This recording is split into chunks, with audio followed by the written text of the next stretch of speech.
Bonjour à tous et bienvenue au Forum de la création reprise d'entreprise, édition 2021, réalisé par la Chambre des métiers et avec la CAPI et en partenariat avec les acteurs de l'entrepreneuriat. Aujourd'hui, nous avons deux co-animateurs. Nous avons Mireille Thiragartel des URSAF et Quentin Perrault de l'ADI. Je vais leur laisser la parole pour qu'ils puissent se présenter. Bonjour, je suis Mireille Thiragartel, chargée de relations clients à l'URSSAF Rhône-Alpes sur le site de Grenoble et j'ai en charge notamment l'accompagnement des créateurs, principalement profession libérale.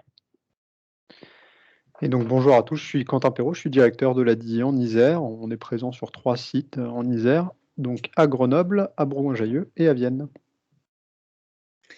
Et bonjour à tous, donc Camille Barbagallo, je suis chargée de mission en développement économique. J'accompagne les créateurs d'entreprises à la Chambre des métiers et de l'artisanat. Donc la thématique du jour, tous micro-entrepreneurs, c'est ce que nous allons voir.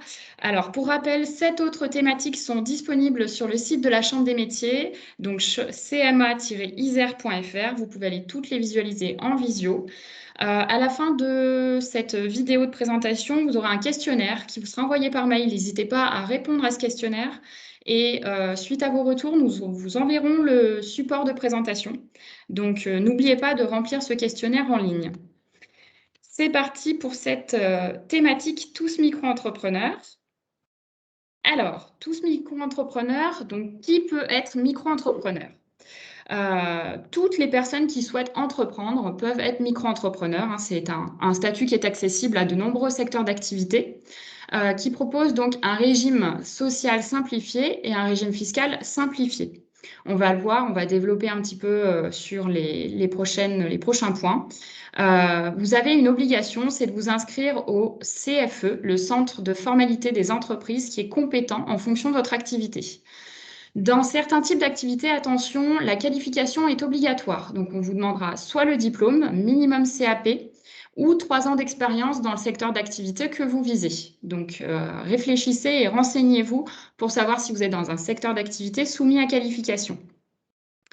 Autre obligation, on va y revenir aussi, c'est d'ouvrir un compte bancaire dédié à l'exercice de l'ensemble des transactions financières liées à l'entreprise. On va y revenir un petit peu plus tard, mais vous avez l'obligation d'ouvrir un compte dédié à la banque.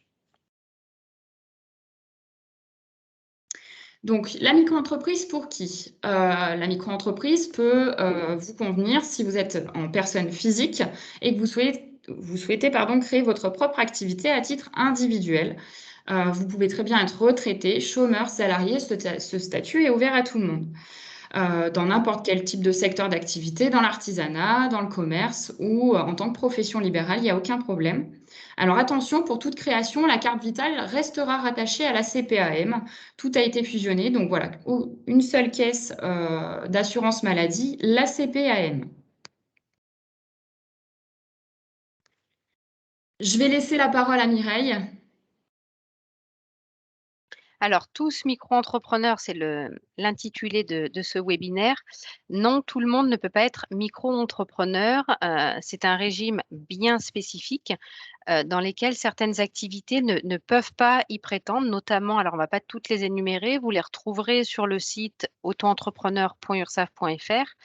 Si vous faites une activité agricole, si vous faites des activités relevant de la TVA immobilière, artistes-auteurs, les vendeurs à domicile, les professionnels de santé, vous ne pouvez pas prétendre à ce régime-là. J'insiste sur le terme de régime. Vous êtes travailleur indépendant avant tout. Votre statut va être travailleur indépendant avec ce régime micro-entrepreneur. Attention, avec certains de vos clients, de ne pas être dans ce qu'on appelle, nous, côté URSSAF, du salariat déguisé. Il ne faut pas qu'il y ait de lien de subordination. Il ne faut pas que vous utilisiez le matériel de vos clients. Voilà, faites bien attention à tout ça. Vous êtes travailleur indépendant. On va passer à la suite, Camille. La notion de micro-activité, on parle d'un régime qui est simplifié. Ce qui est simplifié, c'est précisément la comptabilité, parce qu'en termes de création d'activité, c'est la même démarche que pour une entreprise classique. Ce qui est simplifié, c'est vraiment la comptabilité. Donc, vous avez un chiffre d'affaires à ne pas dépasser qui va dépendre de l'activité que vous exercez. Le chiffre d'affaires à ne pas dépasser est de 72 600 € pour les prestations de services et 176 200 € pour les activités de négoce. Pour les activités mixtes, bien entendu, il faut respecter chaque seuil pour chacune des activités. Alors, je vous mets bien en garde sur ces montants-là. Ça va être calculé à ce qu'on appelle le prorata temporis, c'est-à-dire qu'on va faire un petit ratio si vous démarrez en cours d'année. Ces montants-là vont être proratisés.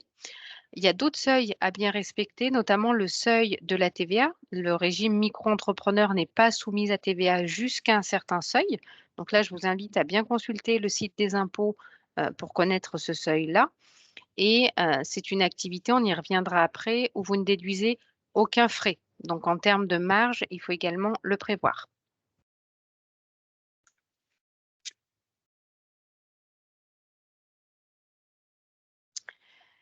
Quand je vous dis que c'est un régime simplifié au niveau comptabilité, c'est que vous êtes à peu près mois dans mois, j'ai envie de dire. Vous allez, au moment du démarrage, choisir si vous souhaitez déclarer et régler de façon mensuelle ou trimestrielle.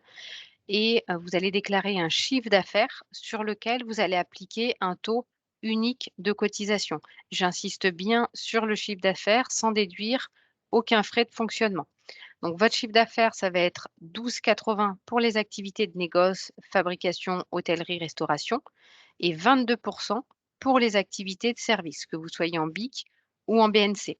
Donc, c'est un calcul simple. Vous ne déduisez aucun frais de fonctionnement. Je prends un exemple tout bête, mais qui revient souvent. Si sur une facture, vous avez une prestation à 200 € et des indemnités de déplacement, par exemple à 50 €, en bas de la facture, c'est écrit 250, c'est bien le montant que vous allez déclarer à l'URSSAF. Si vous n'avez pas de chiffre d'affaires sur une période ou sur plusieurs périodes, bien pensez à en aviser l'URSSAF. Vous avez deux obligations, celle de déclarer et celle de régler les cotisations s'il y en a. Mise en garde également, pour l'URSSAF, une entreprise qui n'a pas de chiffre d'affaires pendant 2 ans, c'est une entreprise qui n'a pas lieu d'exister. Donc pour nous, on va faire une radiation automatique.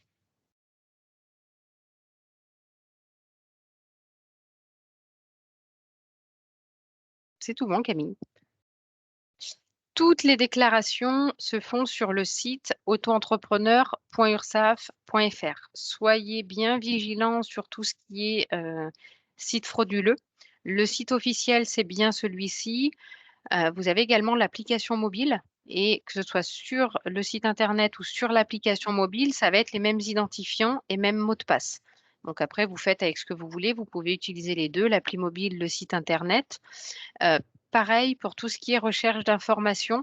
Ne vous fiez pas au blog, au forum, aux réseaux sociaux. Il y a plein d'informations qui sont diffusées, qui sont justes, mais il y a aussi énormément d'informations erronées ou pas vérifiées, donc pas mises à jour, qui circulent. Donc, allez vraiment sur les sites officiels, ursaf.fr, impôts.gouv, services publics, les sites de la Chambre des métiers ou autres. Mais voilà, vérifiez toujours vos sources. Vous avez l'obligation d'avoir un compte cotisant sur le site auto-entrepreneur sur lequel vous allez devoir faire vos déclarations, vos paiements.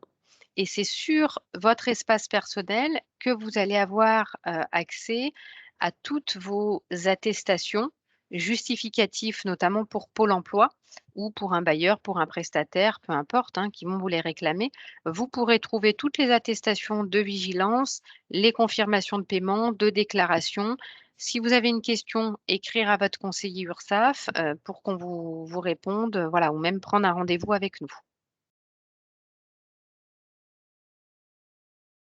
Et c'est sur ce même site que vous allez pouvoir faire une demande d'ACRE. L'ACRE, c'est l'aide à la reprise ou à la création d'entreprise. Elle se distingue en deux volets. Il y a la partie cotisation sociale, où si vous bénéficiez de l'ACRE, l'URSSAF va vous appliquer un taux réduit de cotisation le trimestre en cours et les 3 trimestres suivants. Donc, au lieu de cotiser, comme on le voyait tout à l'heure, à 12 ou à 22%, vous allez plutôt être sur du 11% ou 12,10% selon l'activité. J'insiste bien sur le délai d'ACRE. On n'est pas sur une durée de 1 an, mais c'est bien le trimestre civil en cours, plus les 3 suivants. On vous a mis un petit exemple. En URSSAF, un trimestre, c'est un trimestre civil, janvier, février, mars. Même si vous démarrez fin mars, l'ACRE, la période ACRE ira jusqu'à fin décembre. Donc le trimestre janvier, février, mars et les 3 suivants. Votre demande d'ACRE, vous allez la faire peu importe votre activité, que vous soyez artisan, commerçant ou profession libérale, vous allez la faire sur le site auto-entrepreneur.ursaf.fr. Dans l'onglet Créer mon auto-entreprise, même si vous avez déjà fait les démarches de création, il faut repasser par cet onglet-là et vous allez un petit peu tricher en mettant êtes-vous déjà immatriculé en tant que travailleur indépendant? Si vous mettez non, vous avez en dessous le formulaire ACRE, sa notice et le lien pour nous renvoyer donc et le formulaire et le justificatif. L'ACRE vous sera accordé sous réserve de nous fournir le bon justificatif. En général, avoir moins de 25 ans, donc ça va être une pièce d'identité, être affilié Pôle emploi, donc ça va être un document de Pôle emploi. Et derrière, vous allez recevoir un courrier de l'URSSAF via votre espace personnel qui vous confirme ou non l'application de ce taux réduit pendant 3 trimestres. Ce document d'accord ACRE vous permet auprès de Pôle emploi de demander l'ARS. Et alors pour l'ARS, je vous laisse voir avec votre conseiller Pôle emploi directement pour faire un point sur votre situation. Alors, il y a sur l'ACRE, ce qu'il faut savoir, je ne vais pas non plus trop rentrer dans le détail, vous allez le retrouver sur les conditions, mais il ne faut pas avoir déjà eu l'ACRE pour une activité antérieure. Il y a un certain délai de carence à bien respecter. Merci Mireille. On poursuit du coup sur la partie fiscale, sur l'imposition avec le régime du micro-entrepreneur. Là aussi, au moment de l'immatriculation, vous allez avoir le choix. On va vous demander ce que vous allez choisir entre le versement fiscal libératoire et le paiement avec ce qu'on va appeler le cas général. Donc, l'option pour le versement fiscal libératoire sur le revenu, c'est un paiement de l'impôt qui est directement fait sur le revenu de l'auto-entreprise, donc sur le chiffre d'affaires qui est réalisé. On va voir les taux juste après. Ça dépend de l'activité. Si vous êtes en prestat de service, en achat-revente, les taux sont différents. Vous pouvez opter pour cette option-là. Elle a un avantage, c'est que c'est assez pratique. Vous payez l'impôt au moment où vous payez vos cotisations sociales sur le site du coup que Mireille vous a présenté juste avant. Et en une seule saisie, vous avez payé l'impôt. Deuxième possibilité, le paiement de l'impôt dans le schéma classique.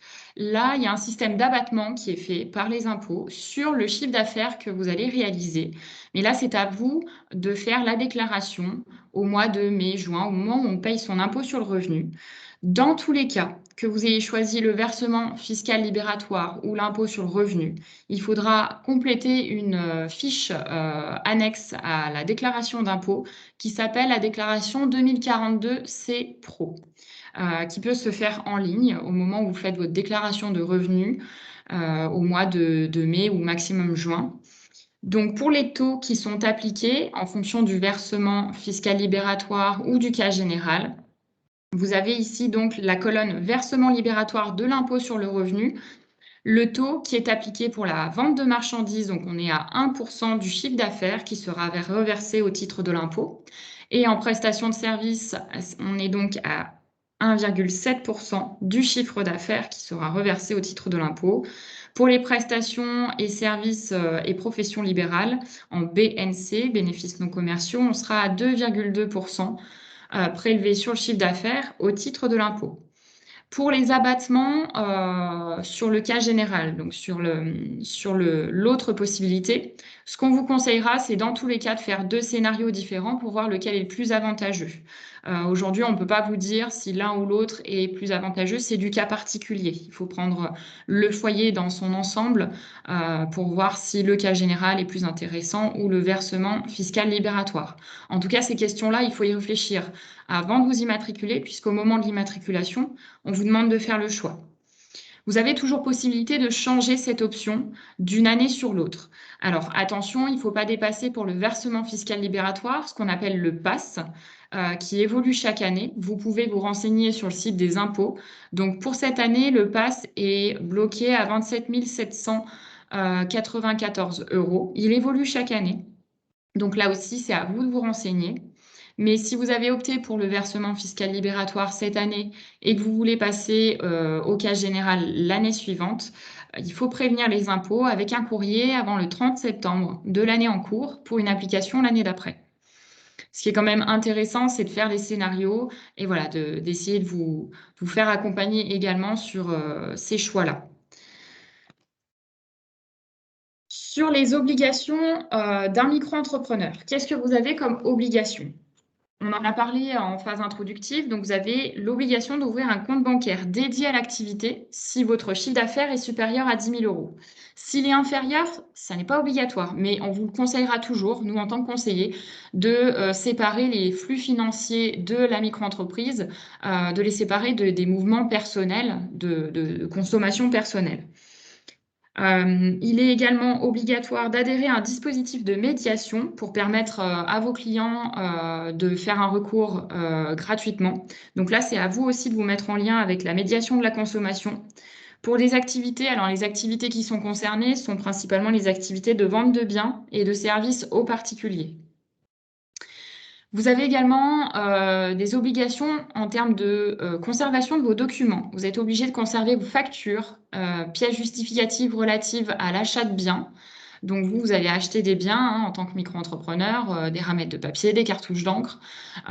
Toutes ces factures-là, il faudra bien les conserver. On vous conseille de les conserver 10 ans. Même si vous fermez votre micro-entreprise, on peut quand même venir vous demander de fournir des justificatifs, donc les devis que vous avez faits, les factures que vous avez payées, qui sont également en lien avec les obligations comptables que vous avez.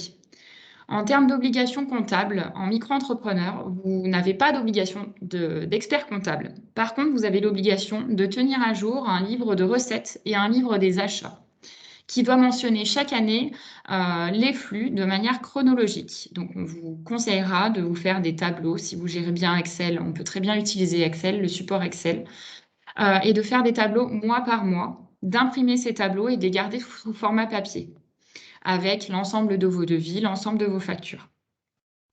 Donc sur ces tableaux, qu'est-ce qu'on y retrouve? On y retrouvera le montant et l'origine du chiffre d'affaires, donc l'ensemble de vos encaissements, l'ensemble des factures que vous avez émises, les dépenses engagées par l'auto-entreprise, le paiement de vos cotisations sociales, le paiement de la responsabilité civile professionnelle, le paiement d'un plein de gasoil, de la cartouche d'encre, etc., etc. Des matières premières également. Pour chaque recette ou dépense engagée, donc, il est nécessaire de préciser le mode de règlement. Donc, que ce soit pour une rentrée d'argent ou pour une dépense, il faudra indiquer si vous avez réglé ou si on vous a réglé en espèces, en chèque, en virement, etc., etc. Et conserver la pièce justificative. Okay, donc, ces pièces-là, il faut bien les conserver. Nous, on vous conseille de les garder 10 ans avec le livre d'achat recette. Alors, je me permets de rebondir Oui. côté URSSAF par rapport à tout ce que dit Camille.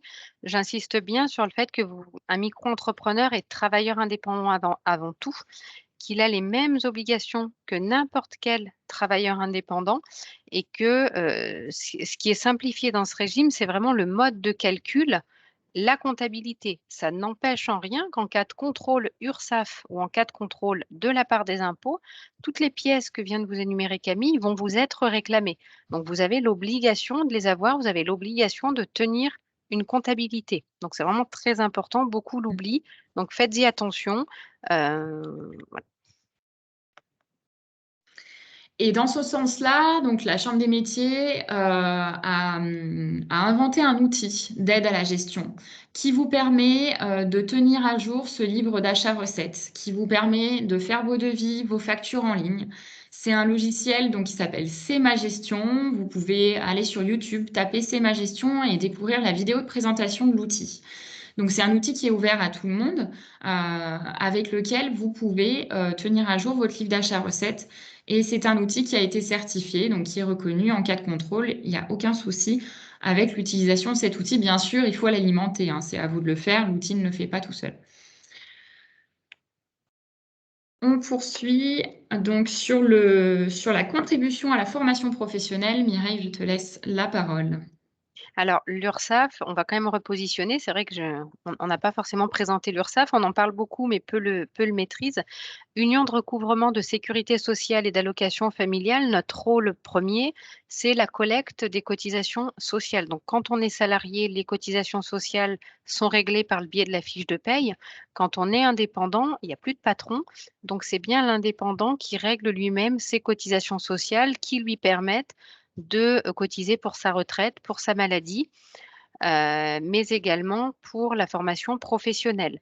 Donc, en plus des taux de cotisation qu'on a vus tout à l'heure, de 12 et de 22%, il faut ajouter à cela la contribution à la formation professionnelle. Donc, pareil, le taux va dépendre de votre activité.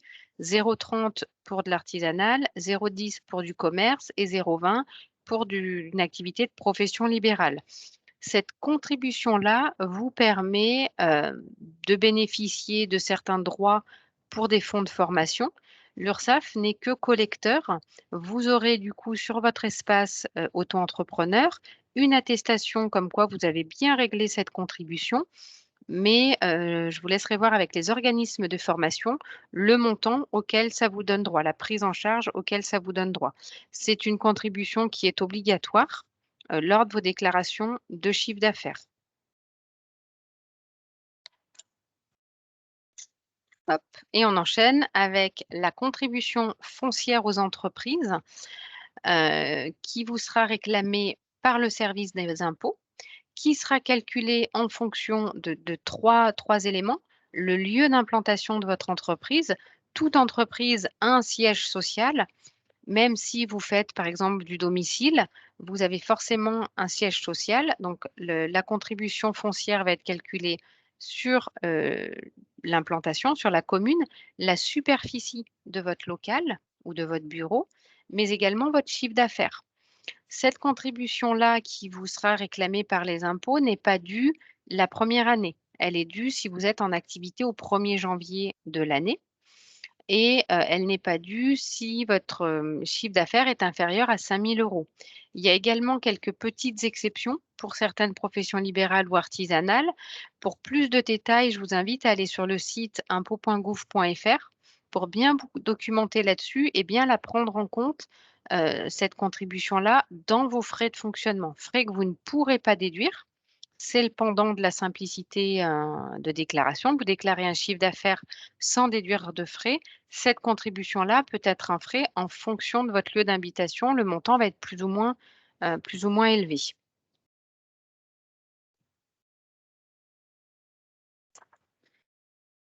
Merci Mireille. Alors du coup, pour les formalités d'entreprise, petit point sur les formalités. Auprès de quel site internet vous pouvez du coup vous immatriculer? Ça dépend de votre activité. Pour les activités artisanales, on vous met les liens sur la slide, donc n'oubliez pas de répondre au questionnaire, comme ça on vous envoie les slides sans aucun souci. Vous n'aurez plus qu'à cliquer dessus et ça vous ouvrira directement les liens pour vous immatriculer. Donc pour les activités artisanales, c'est cfe-métier au pluriel.com. Utilisez bien cette adresse mail-là, il en existe plusieurs. Il faut savoir que les formalités pour la micro-entreprise sur CFE Métier sont totalement gratuites. Vous n'avez pas à payer. Pour les activités libérales, il faudra s'orienter sur le site auto-entrepreneur.ursaf.fr. Et pour les activités commerciales, le guichet entreprise.fr.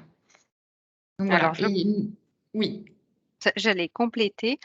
Faites bien les choses dans l'ordre. D'abord, vous créez l'entreprise et ensuite, vous faites la demande d'ACRE sur le site auto-entrepreneur.ursaf.fr.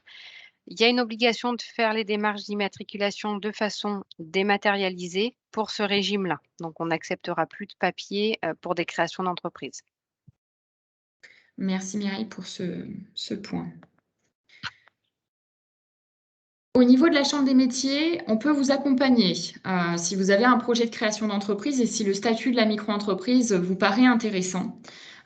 Sur tout ce qu'on a vu en amont, on peut, de manière plus poussée, plus approfondie, vous proposer une formation spécifique. Donc, la formation s'appelle le PAC Micro, avec les objectifs et compétences visées. Donc, on vous met la présentation de la formation, obtenir les premières informations sur la micro-entreprise, comprendre les mécanismes financiers de base, mettre en place une organisation administrative et comptable efficace. On revient sur le livre d'achat-recettes. sur la mise en forme des devis, parce que vous avez des obligations aussi en termes de mention à mettre sur vos devis du fait que vous n'êtes pas assujetti à TVA quand vous commencez en micro-entreprise. Connaître le calendrier des déclarations et remplir ses obligations, donc tout ce qui est le volet social et le volet fiscal. Et puis anticiper ses démarches en termes de démarchage client. Voilà. Donc c'est une formation qui dure 2 jours. Vous pouvez la faire en présentiel à la Chambre des métiers ou également en distanciel. On la propose en distanciel. Donc elle est au tarif de 210 €. Il peut y avoir une prise en charge à 100% via le compte formation.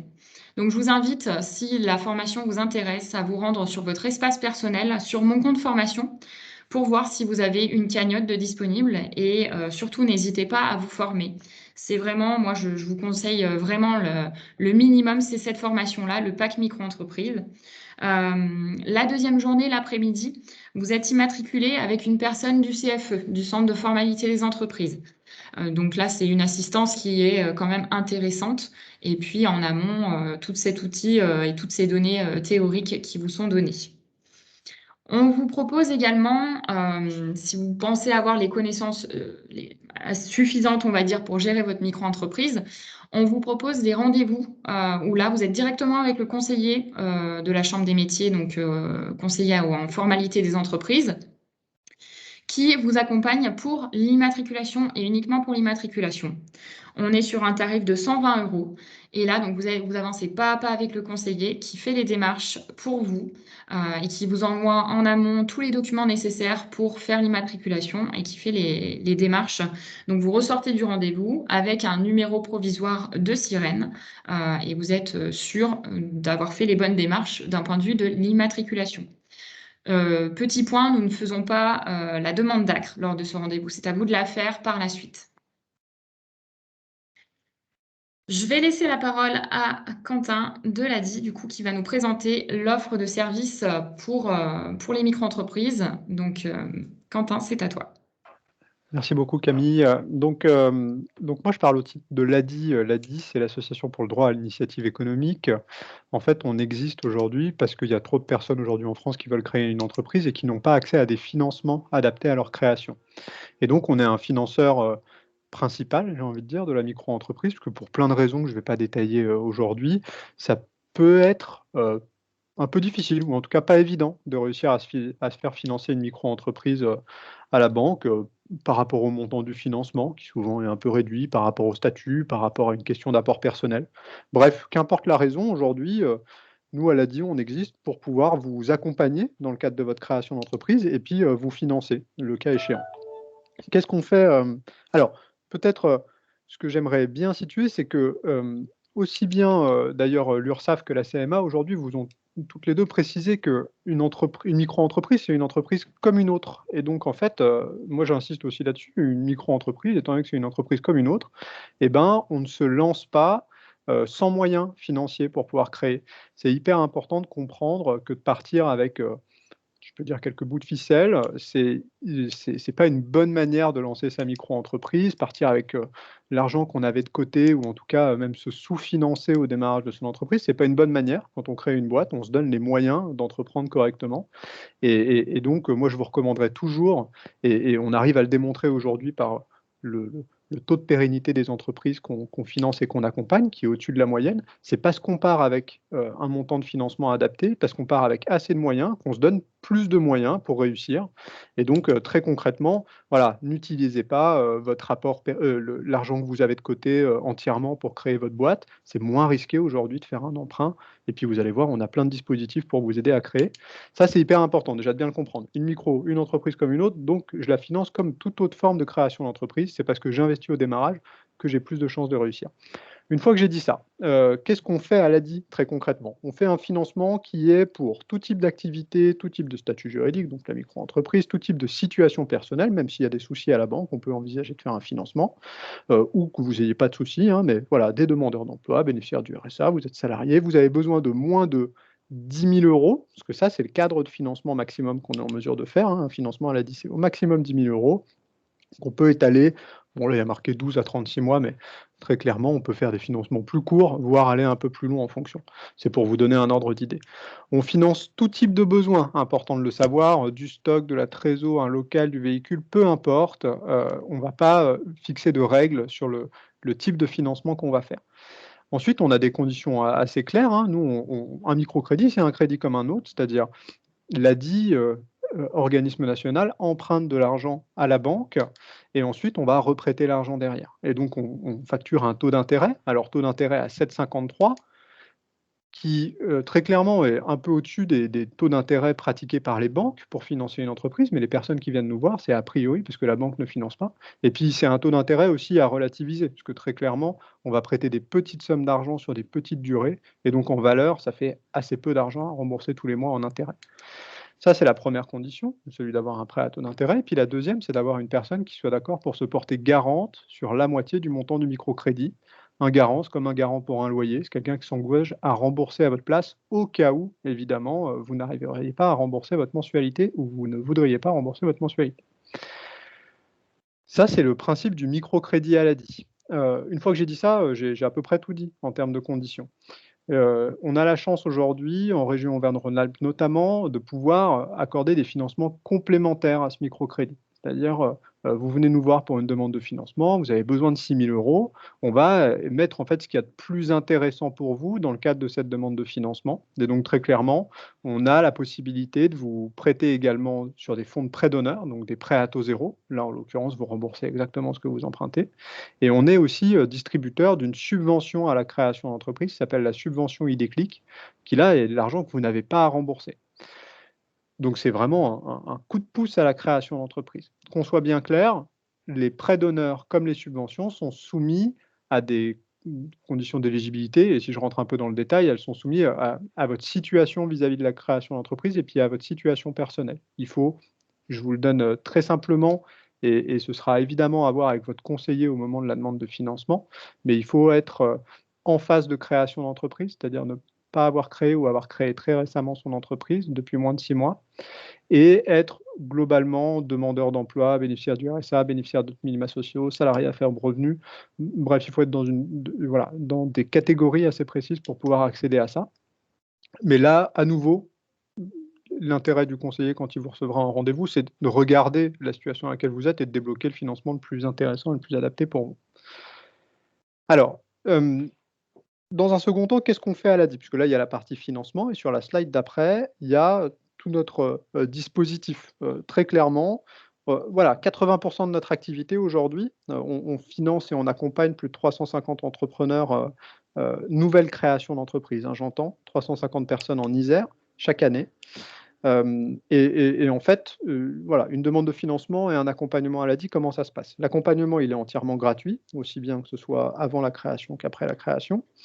Il est pour des personnes qui ont besoin d'un financement à l'ADI, ça c'est important de le savoir. Et comment est-ce qu'il se situe? En fait, vous prenez un rendez-vous à l'ADI, donc voilà, sur le site internet adi.org, vous avez un rendez-vous en à peu près 7 jours, peut-être 10 jours grand maximum, avec un conseiller qui va faire un premier diagnostic. C'est le premier contact.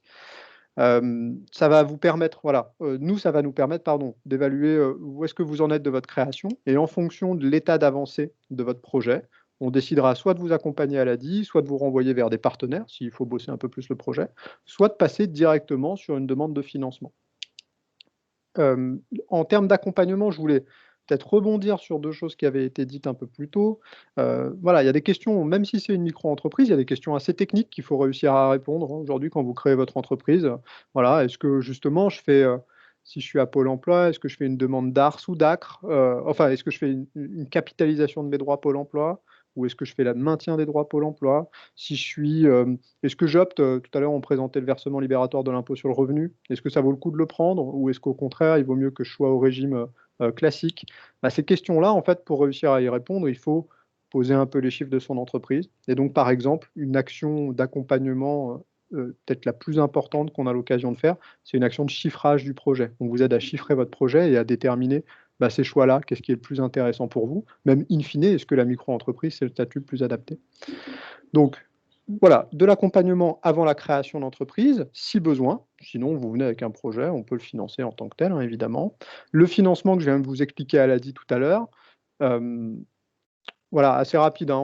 Nous, on s'oblige à vous donner une réponse une fois que votre dossier est complet, dans la semaine qui suit votre demande de financement. Donc, l'idée, c'est d'être assez réactif. Et en parallèle de ça, on propose, là encore, je ne vais pas les détailler aujourd'hui, ce n'est pas le sujet, mais quand même, on a une offre assez intéressante en termes de micro-assurance, parce qu'aujourd'hui, un entrepreneur, il faut absolument qu'il ait une responsabilité civile professionnelle.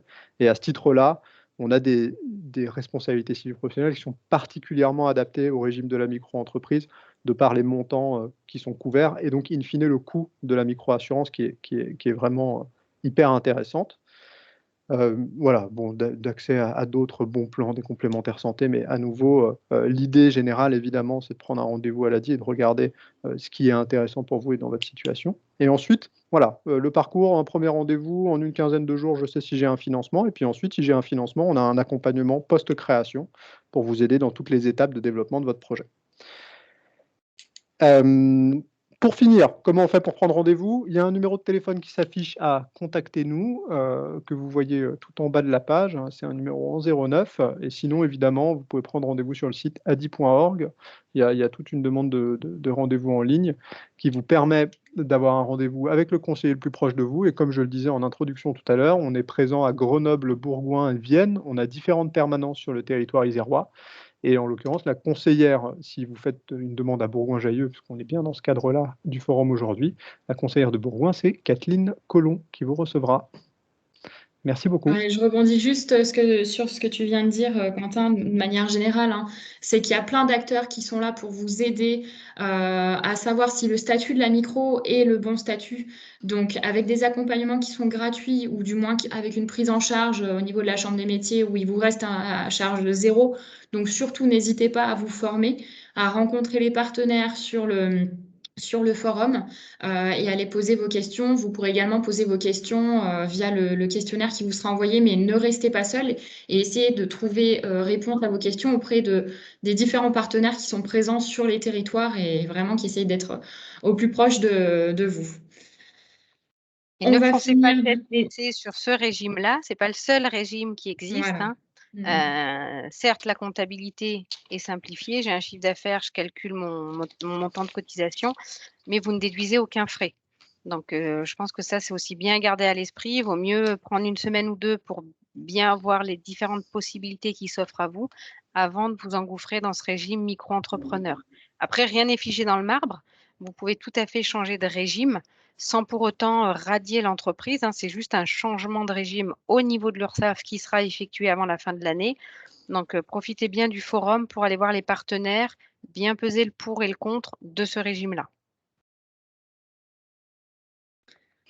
On a les coordonnées du coup de l'URSSAF pour le contact. Donc, la plateforme téléphonique 36 98 ou directement sur le site internet en bas de page, vous pouvez soit nous faire un mail, soit prendre un rendez-vous, principalement rendez-vous téléphonique, ou venir nous voir sur le forum de Bourgoin. Merci à vous deux, merci Mireille, merci Quentin pour votre participation. Merci à tous d'avoir participé à cette réunion d'information. Donc n'hésitez pas à retrouver nos 7 autres thématiques sur le site de la Chambre des métiers. Et puis j'insiste, mais n'hésitez pas également à remplir le questionnaire qui vous sera envoyé. C'est le moyen de récupérer le support de présentation de cette thématique. Bonne journée à tous et à bientôt sur le forum. Bonne journée. Bonne journée. Au revoir.